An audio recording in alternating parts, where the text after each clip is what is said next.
Receba nossos vídeos pelo WhatsApp. Link do grupo fechado na descrição. Uma das nossas maiores dificuldades me parece ser a nossa incapacidade de aprender. Não estamos empregando a palavra aprender ao sentido de acumular conhecimentos ou mais experiência. Lhe damos um sentido bem diferente. Vemos que ao redor de nós, não só nesse país, mas no mundo inteiro, o homem sofre, não só externamente em virtude de incidentes e acidentes exteriores, doença, infortúnio, mas também e muito mais interiormente, física e psicologicamente. A enorme pobreza exterior e também interior. E guerras entre grupos, comunidades, tribos.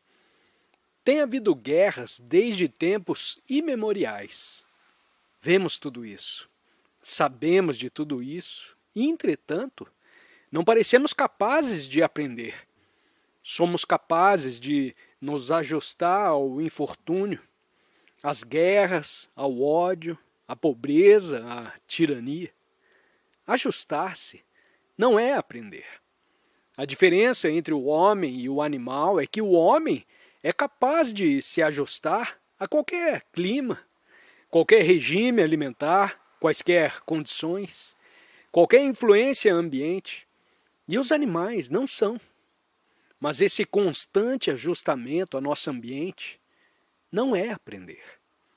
Aprender é uma coisa inteiramente diversa. No aprender, não há acumulação. Não aprendemos para depois agir como faz a maioria de nós. Há um aprender que deriva do próprio agir.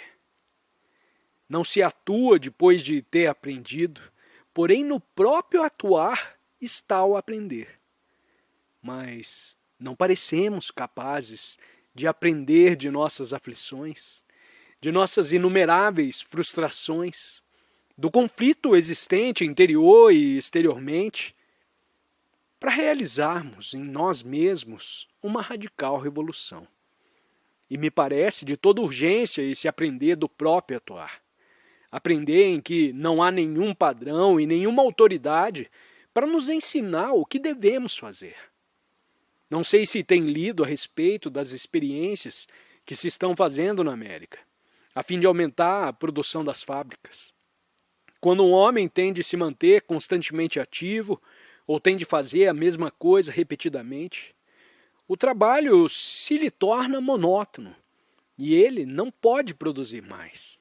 Se, entretanto, ao mesmo tempo que está produzindo, aprender, seu trabalho rende mais. Há milênios que sofremos, interior e exteriormente, e apesar disso não parecemos capazes de aprender.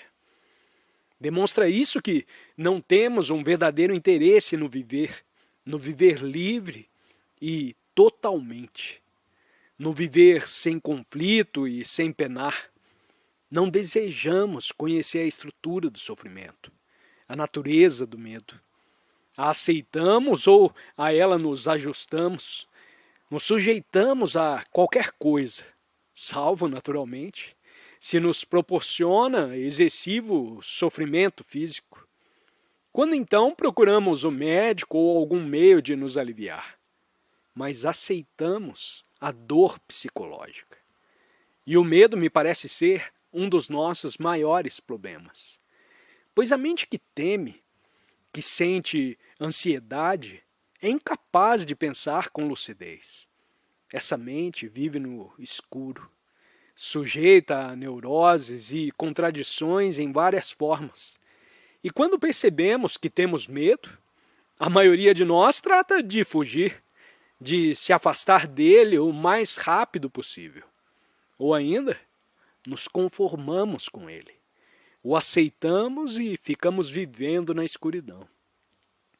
Não sabemos dar fim ao medo, porque com ele vivemos há milênios.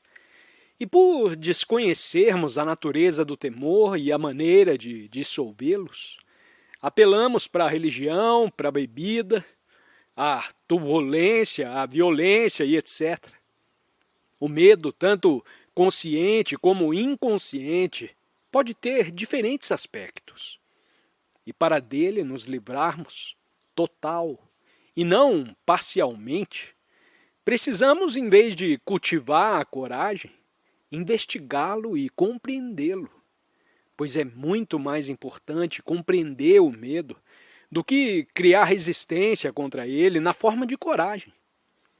Temos medo de perder o emprego, temos medo do escuro, da morte, da opinião pública, de tantas e tantas coisas, e com esse medo vamos vivendo. Ora bem, pode ouvir o que se está dizendo, mas as meras palavras, o mero intelecto, de modo nenhum podem eliminar esse temor. O que temos de fazer é nos aplicar à investigação do medo, entrar em direto contato com ele e nunca fugir. Pois as religiões em todo o mundo oferecem ao homem uma fuga ao medo fundamental da morte. Lhe dão uma esperança de vida futura em diferentes formas. Tem as religiões tentando mudar o homem, civilizá-lo, torná-lo mais humano, porém não foram capazes de extinguir as guerras. Como há dias dissemos, já se travaram no mundo 14.000 e tantas guerras, quase 3 guerras por ano, e não aprendemos ainda a deter a guerra. As religiões ensinam não matar, amar ao próximo, ser bondoso, gentil, pensar no outro. E também, nada disso estamos fazendo.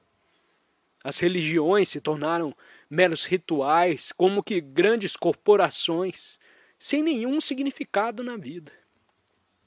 E é absolutamente necessário que os entes humanos tenham uma mente religiosa. Não se trata das religiões de crenças, dogmas, igrejas, rituais, porém da mente religiosa e sem temor. A mente sem medo está sempre só. Não isolada, só. Apenas a mente medrosa, ansiosa, que sente culpa, que é ávida, invejosa. Apenas ela precisa sempre de companhia, pois teme estar só. Só a mente religiosa é capaz de estar desacompanhada porque apenas ela está livre do medo. Nessa tarde vamos conversar sobre a questão da morte, porque é a morte o que mais tememos, a maioria de nós. Tratamos de evitá-la, não queremos pensar nela, a consideramos um assunto desagradável que devemos afastar de nós por a margem, porque a morte nos aterra. Temos uma crença na ressurreição, numa continuidade, na imortalidade, na reencarnação. Mas essa crença não resolve o problema do medo. Estão dizendo os cientistas que o homem pode viver indefinidamente. Provavelmente encontrarão meios e modos de prolongar a vida humana, mas esse prolongamento não resolverá o problema do temor. E a sociedade, o ente humano, que não resolveu esse problema da morte, tem uma existência muito superficial.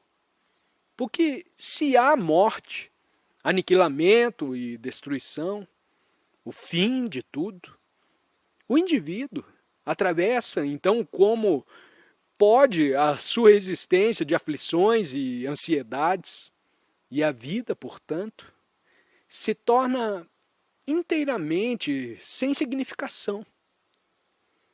É isso que está acontecendo no mundo moderno. Muitas civilizações já tentaram resolver o problema da morte. E por não sermos capazes de compreendê-la, tratamos de inventar teorias que nos pareçam satisfatórias e nos proporcionem conforto e consolação. Por isso desejo conversar com vocês a respeito desse assunto. E vamos pensar nele juntos, investigá-lo juntos, comungar nessa questão do medo, da morte, do amor e de algo que é muito maior, muito mais sublime do que todas as religiões, a criação.